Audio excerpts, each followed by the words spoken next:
So I mentioned the power source and the sound source. They work together actually. The sound source is your vocal cords. Those are what power your vibration for speech. So the vocal cords vibrate together. They are they are like tissues with certain muscular folds around them. And then you have to make sure you also do healthy exercises so that they vibrate in a way that is healthy for you to be able to get the best out of your range for singing. So, your sound source, there are certain exercises that help your sound source to vibrate and then produce quality tone. And one of them is vocal closure, vocal cord closure exercise. So, it's very important your vocal cords vibrate in a zipped position. So, it's almost like a rubber band. When it's being stretched, you want to make sure you nudge it in such a way that it's still vibrating as closely as possible together so that it's not separated and so much air is passing and then you're saying, I just want to bless your name. So you want to make sure your sound is zipped and clear, like, I just want to bless your name, rather than I just want. So that's the vocal cord vibrating loosely. So some of the exercises that help with vocal cord closure is, we call them SOVT exercise, semi-occluded vocal tract. So I'll just give you a few of them. The one on vocal cord closure. So you pick certain letters like V's and F's, and then you do certain sequence of exercises with them, like,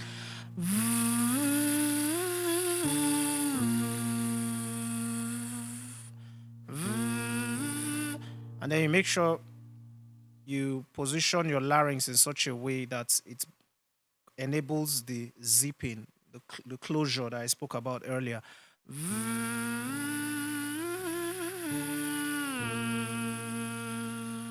Can you try that out?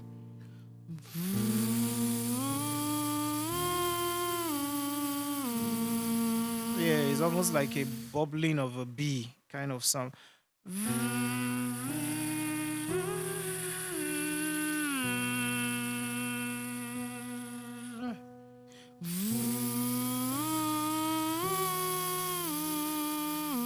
Good. So let me do this one now. I'll go with F now.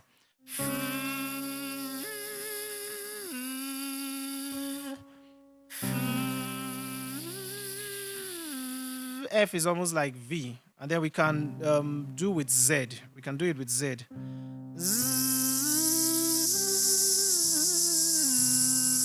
Z has a way of zipping the vocal cord so that it vibrates closely. Let's try Z out. Go.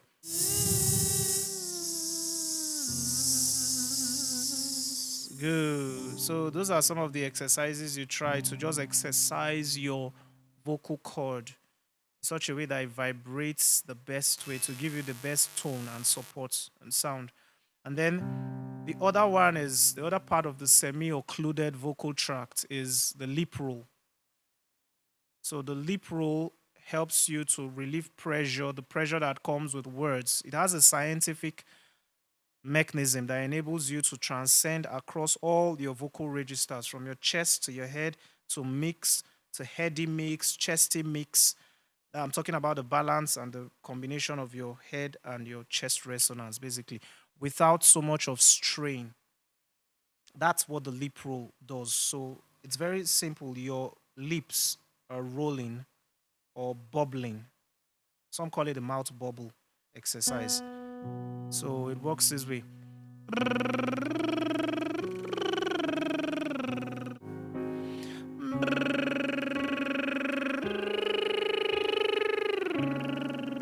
And then there's a part of these vocal cord exercises and warm-up exercises that enable your sound source work effectively, that you transcend from the mouth bubble to a particular syllable or a vowel sound, like,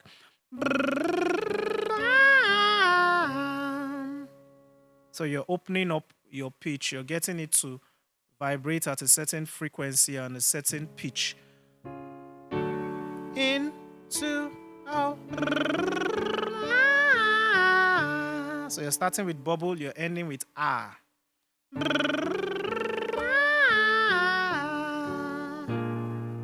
Relax, in, go.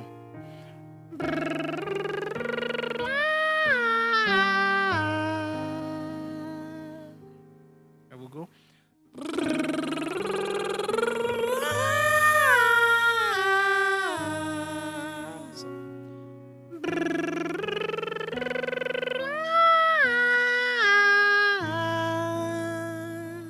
So I'm going from brrr to ah. So when I'm now doing ah, I don't feel the usual pressure I'll feel in my glottis and in my throat.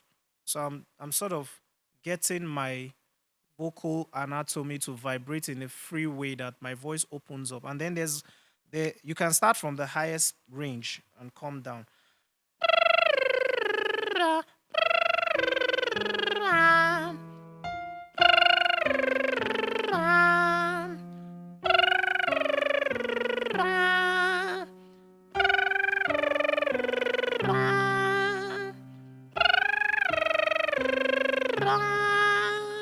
You see?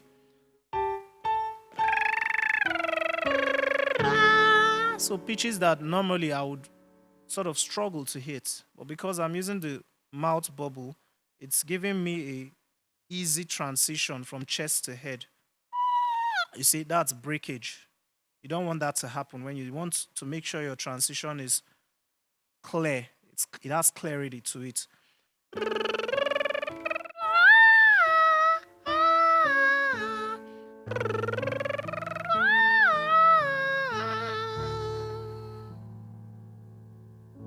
So still on your sound source, there's what we call the siren exercise. There are two ways popularly I would give the siren exercises. Use it with your lip roll, and also you can use it with just open vowel sounds like ah, ah. So the siren is you're running down the whole spectrum of your pitch from your voice fry register, which is the lowest human voice. That's how it works. But you want to be soft on it. Don't crack your chords or your throat when you are at the voice fry. It's very important you do it very relaxed.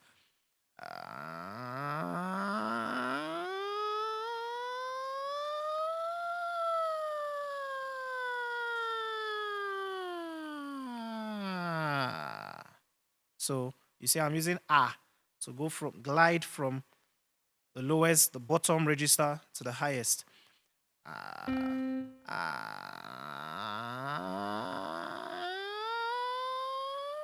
And then at the point it will break.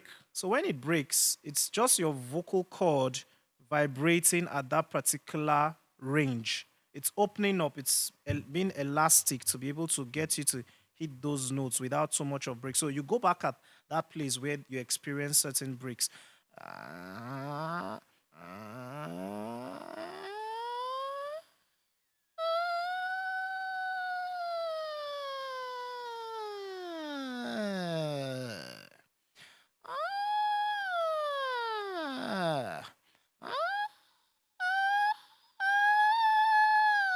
You see, you kept seeing the bricks. It's opening up.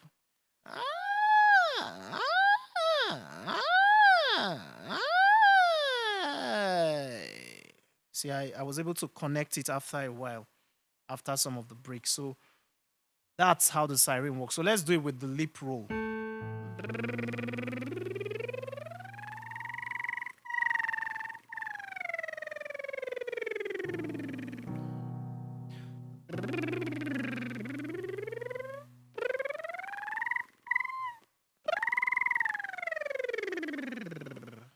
There's a bit of break, but let's go back at it.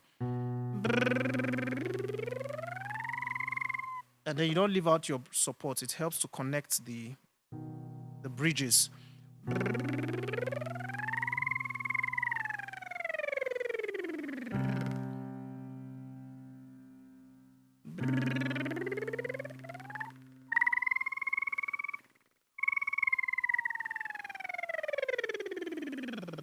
So even with the breaks, you keep going as much as you're comfortable, and then you're not putting too much of strain. But the moment you feel any form of tenseness or pain, I advise you stop. Take some water, take in some air, then you go back at it if you're comfortable. But the rule with exercises is generally whenever you feel uncomfortable or you feel strain with those high notes, you just stop. Because the aim of vocal cord exercises are to get your vocal cords to hit whatever pitch it's capable of hitting without much of strain and imbalance. So you want to make sure the aim is kept as your priority so that you don't strain yourself in the process of doing the exercises. So let's go with the sirens, with the lip roll. Let's see how you can do that.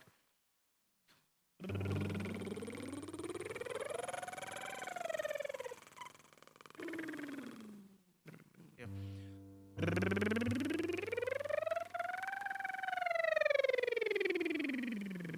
So we're still on the four biomechanisms for singing. When we're talking about the resonating system, we're talking about the vocal tracts, the various chambers that you shape, and I call them flares, sound flares. How you make your sound create a certain sensation that reaches people, having in mind that singing is communicating sounds that can pierce the human soul and the spirit. So you're using various chambers of your vocal resonance system from your chest to your nasal, that's your resonating system, to your head and then your mouth. So when you're doing mouthy resonance, for example, you're doing something that has pitch kind of touch to it, like in the moment, in the moment, in the moment, I will worship. In the moment, in the moment, in the moment, I will worship. A lot of rappers do that because they are mixing melody with something like that has that speech. So that's mouthy or mouth resonance. In the moment, I will worship. In the moment, I will worship. When you're doing something like chess, it's more of in the moment, I will worship. In the moment, I will worship. You see how the resonating system differentiates. So that's mouth resonance, this is chest. So head will be in the moment I will worship. In the moment I will worship. Still on the same pitch, but different flair. In the moment I will worship. In the moment I will worship. The moment I will. The nasal will be something like you feel that nasal block kind of sound. In the moment I will worship. In the moment I will worship. In the moment I will worship.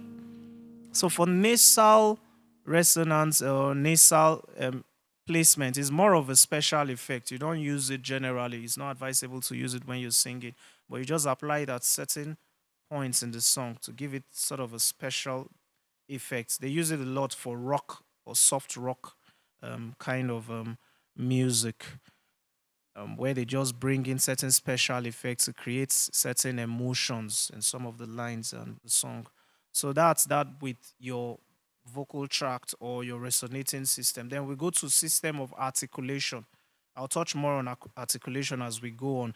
So the four major biomechanisms is your power source, your sound source, your resonating system, and then your system for articulation, which is getting your articulators to communicate the sound in language. So for now, just work with the exercises that we've done for your vocal cord enhancement, your vocal cord health, your warm up exercises, and then how you breathe using your support system, and then how deep your air should go. So that when it's being communicated as sound, which is air pressure mixed with words and melodies, it comes out with a certain balance and control. So you keep working with these exercises, and then we'll go on subsequently to articulation.